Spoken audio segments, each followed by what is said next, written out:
नमस्कार। आज हम एक बहुत ही गहरे, बहुत ही दिलचस्प सफर पर चलने वाले हैं। एक ऐसे विषय को समझने की कोशिश करेंगे जो कह सकते हैं कि हजारों सालों से फिलॉसफी, अध्यात्म और हमारी अपनी चेतना का सेंटर पॉइंट रहा है। जी हाँ, हम ईश्वर के रहस्यमय स्वरूप की परतों को खोलने की कोशिश करेंगे एक बहुत ही खूबसूरत लेख के जरिए। तो चलिए बिना किसी देरी के सीधे मुद्दे पर आते हैं। ये पहली लाइन ही देखिए कितनी गहरी बात कहती है।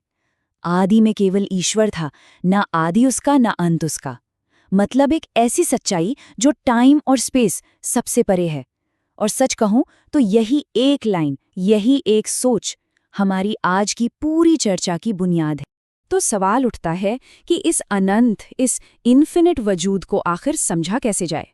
हमारा पहला सेक्शन इसी सवाल के इर्द गिर्द घूमेगा। अनादि, अनंत, असीम, यानी उस परम तत्व की प्रकृति जो हर सीमा से परे है। अब ये देखिए, ये स्लाइड ईश्वर के डबल रोल को कितने कमाल के तरीके से समझाती है। वो सिर्फ मूल यानी ओरिजिन ही नहीं है, बल्कि वही हमारी आखिरी लक्ष्य या मंजिल भी है। वो प्रकट भी है, यानी जिसे हम देख समझ सकते हैं, और उसी वक्त वो अप्रकट भी है, हमारी समझ से परे।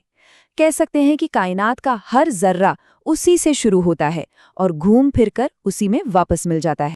और यहीं पर एक बहुत ही गहरा रहस्य हमारे सामने आता है। जरा इस लाइन पर गौर कीजिए। उस जैसा कोई नहीं, फिर भी वो हर कण में है। कितना कमाल का पैराडॉक्स है ना? मतलब एक तरफ तो वो इतना यूनिक है कि उसकी तुलना किसी से हो ही नहीं सकती, और दूसरी तरफ वो इतना यूनिवर्सल है कि हर चीज में, हर कण में मौजूद है। अब ये जो स्लाइड है ना, ये वाकई में बहुत दिलचस्प है। ये हमें दिखाती है कि वो परम तत्व हर तरह की बाउंड्रीज से, हर तरह की सीमाओं से कैसे आज़ाद है। जरा सोचिए, ना तो वक्त उसे बांध सकता है, ना कोई जगह उसे रोक सकती है। उससे पहले कुछ था ही नहीं और उसके बाहर भी कुछ नहीं है। ये एक तरह से एब्सोल्यूट फ्रीडम का कॉन्सेप्ट है। तो ठीक है, अभी तक हमने ये समझने की कोशिश की कि ईश्वर क्या है। अब थोड़ा आगे बढ़ते हैं और ये देखते हैं कि ईश्वर क्या करता है, खासकर जब बात इस पूरी कायनात को बनाने की आती है। तो हमारा अगला सेक्शन है मौन से रची सृष्टि। ये स्लाइड क्रिएशन के प्रोसेस को बहुत ही शानदार तरीके से दिखाती है। और सबसे बड़ी बात, ये कोई मेहनत मशक्कत वाला काम नहीं था। देखिए, पहला स्टेप मौन से रचा, फिर दूसरा संकल्प से गढ़ा, और तीसरा संकेत से जगत हुआ। मतलब सिर्फ एक खामोश इरादा, एक इच्छा, एक इशारा, और पूरा का पूरा ब्रह्मांड वजूद में आ गया। कमाल है। तो यहाँ जो समझने वाली सबसे ज़रूरी बात है वो ये कि इस दुनिया की सारी कम्प्लेक्सिटी, सारा सिस्टम, चाहे वो ड्युअलिटी हो यानी अच्छा बुरा, दिन रात, या फिर नेचर के सारे नियम, ये सब कुछ एक ही सोर्स से निकला है। बिल्कुल जैसा यहाँ लिखा है, उसकी एकता से द्वैत प्रकट हुए, स्वतंत्रता से नियम बने। सब कुछ उसी एक से शुरू होता है। अक्सर ईश्वर के नेचर को समझने के लिए हमें पैराडॉक्स यानी विरोधाभासों का सामना करना पड़ता है। चीजें एक साथ सच भी लगती हैं और एक दूसरे के उलट भी। हमारा अगला सेक्शन इसी मिस्ट्री पर है, एक में अनेक का रहस्य। और ये जो विरोधाभास है ना, ये हमें किसी बहुत गहरे, बहुत रहस्यमयी सच की तरफ इशारा करते हैं।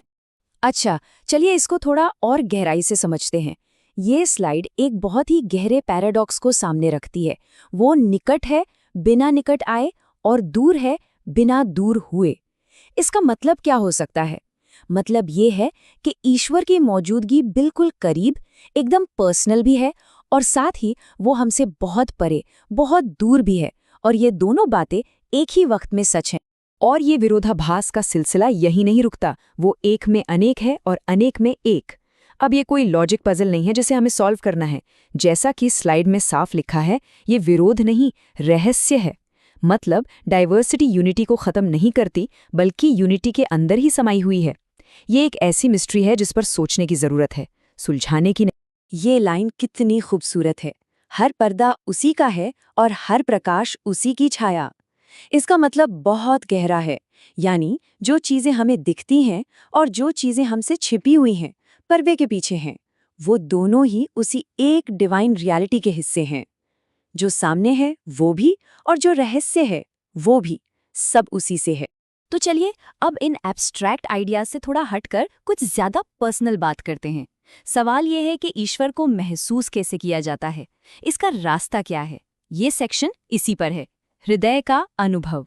यहाँ एक बहुत जरूरी शब्द आता है, अनुभूति। देखिए, ये सिर्फ दिमागी नॉलेज या किताबी ज्ञान नहीं है। अनुभूति का मतलब है एक डायरेक्ट अंदरूनी एक्सपीरियंस, एक एहसास। और यही वो तरीका है जिससे ऋषि, मुनि और योगी उस डिवाइन पावर से कनेक्ट करते हैं, लॉजिक से नहीं बल्कि सीधे सीधे अनुभव से। तो सबसे ज़रूरी बात यह है कि यहाँ परसेप्शन का, यानी चीज़ों को महसूस करने का तरीका ही बदल रहा है। हम अपनी बाहरी आंखों कानों से हटकर दिल की, अंदर की क्षमता की तरफ जा रहे हैं। सीधी सी बात है, आंख नहीं देख सकती पर हृदय उसका अनुभव करता है। ये देखने की नहीं, महसूस करने की बात है। और ये स्लाइड हमें बताती है कि वो डिवाइन पावर हम तक कैसे पहुंचती है, हमें रास्ता कैसे दिखाती है। उसने आत्मा भेजी, हमें गाइड करने के लिए ग्रंथ दिए, ज्ञान को बांटा, और जो ऋषि मुनि थे उन्हें इंस्पायर किया। ये सब गाइडेंस के अलग अलग तरीके हैं। तो ठीक है, कनेक्शन तो बन गया। अब सवाल ये है कि इस कनेक्शन को और मजबूत कैसे किया जाए। वो कौन सा रास्ता है जिस पर चलना होगा? हमारा अगला सेक्शन इसी रास्ते के बारे में है, स्मरण और प्रेम का मार्ग। और ये टेबल बहुत ही सीधे सीधे तरीके से एक्शन और उसके रिजल्ट को दिखाती है। आप देखिए, जो उसे जानता है वो असल में ज्ञान को जानता है। जो उससे प्रेम करता है उसे शांति मिलती है। जो उस पर भरोसा करता है वो बच जाता है, और जो उसे भूल जाता है वो भटक जाता है।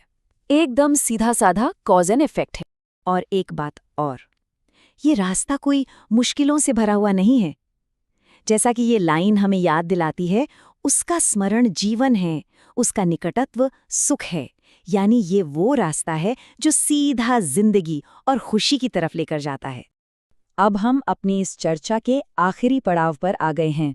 यहाँ हम अब तक की सारी बातों को एक साथ जोड़कर ये देखेंगे कि आखिर में ईश्वर का सार क्या है। हमारा ये आखिरी सेक्शन है, वही परम सत्य है। सबसे पहली और सबसे बुनियादी बात, वो सत्य है, हर हकीकत की बुनियाद। लेकिन ये सिर्फ एक सूखा सच नहीं है, वो सौंदर्य भी है, दुनिया की सारी खूबसूरती का सोर्स। और आखिर में वो सबका सार है, यानी वो एसेंस जिससे हर चीज बनी है। और ये आखिरी बयान हमारी पूरी बातचीत को समेट लेता है। वही है ईश्वर, वही उपास्य, वही परम सत्य। मतलब जो सब्जेक्ट है, जो एक्शन है और जो अल्टीमेट रियलिटी है, वो सब एक ही है। और ये पूरी चर्चा हमें एक आखिरी गाइडेंस देकर जाती है, हृदय खोलो, केवल नेत्र नहीं। ये बात हमें सोचने पर मजबूर करती है ना, कि दुनिया में सच को खोजने के लिए इसका असल में मतलब क्या है।